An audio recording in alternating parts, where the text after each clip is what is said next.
since you kind of started to now, has much changed? I guess even the way you do business, and I guess one of the things that stick out is, back in the day, I guess part of your role would be to actively go out there and look for sponsorships for a lot of these fighters as well. Mm-hmm. Then Reebok came along. Right, and I'm not saying that it totally squashed all sponsorship opportunities, but it obviously, it changed the game, so to speak. Mm-hmm. What was the effect from I guess your kind of perspective on that? Do you think that well, no, I probably can't even ask you because I don't want to get you into trouble. But do you think that Reebok are out the door anyway. We're with Venom now, but do you think the Reebok deal was a good move? Like looking back now, I know at the beginning, a lot of people were complaining about it. And there was a few mishaps with the uniforms, I guess, at the beginning, whether it was fighters' names to obviously, a few wardrobe malfunctions. But from my perspective, I kind of see it as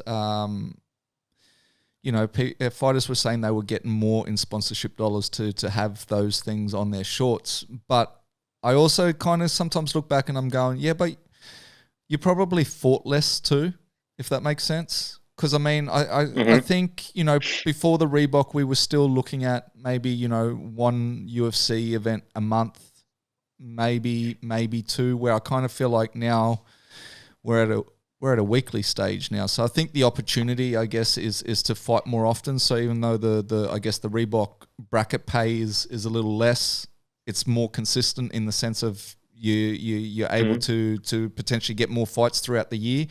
But and then on top of that, you can still get sponsorships, right? Like obviously, but I guess those sponsor dollars are a little lower. I feel like it was a step in the right direction in the sense that it legitimizes the sport, right? Having a major brand sponsorship deal like that with the UFC, it definitely helped legitimize MMA and next step in our evolution. In regards to the sponsorship market, I felt like a lot of people were complaining. I always took the stance that, you know, these athletes are not hiring me to complain. They're hiring me to find solutions.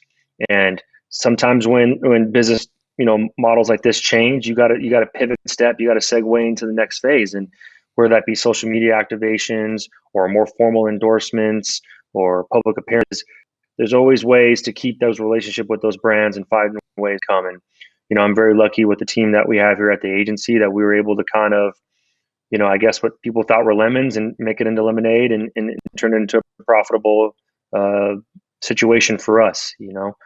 Um, some of the malfunctions and stuff, those are growing pains, and it definitely was frustrating at times. I'm not gonna, lie to you or bullshit you there. It definitely was frustrating. Some of the growing pains that when you're because this is part of their equipment, right? This is part of their gear as they're but every side's learning and growing, every side's making adjustments, and the equipment team at the UFC does not get enough credit for how amazing they are because they'll literally bend over backwards for our athletes to make sure the shorts are perfect for them, to make sure that everything is right to their standards. And I'm very grateful that the UFC hired this equipment staff to really oversee the whole venture that Reebok. And do you think the move on to Venom is a positive again? Like, I mean, only time will tell, I guess. But for me, I kind of think like it would be, considering that Venom, I guess, was in this landscape before the fact, where I kind of feel like this was the first kind of dance for Reebok in the MMA space, right? Venom have been around for a while. Do you think that's a good move? Obviously, to go across to Venom, or is it just time will tell? My nod is going to be good because in MMA for many, many years. So they make a very high quality short already. A lot of their equipment, their sparring gear is high quality. So I do feel like they kind of already have a great understanding of the athletes and what their needs are. So I'm very excited to see what they produce for our athletes. I'm excited to see where it goes. But I definitely think you're right. Time's going to tell, right? Let's know where exactly how it goes. But I have a great feeling about Venom and where they're going to be heading with the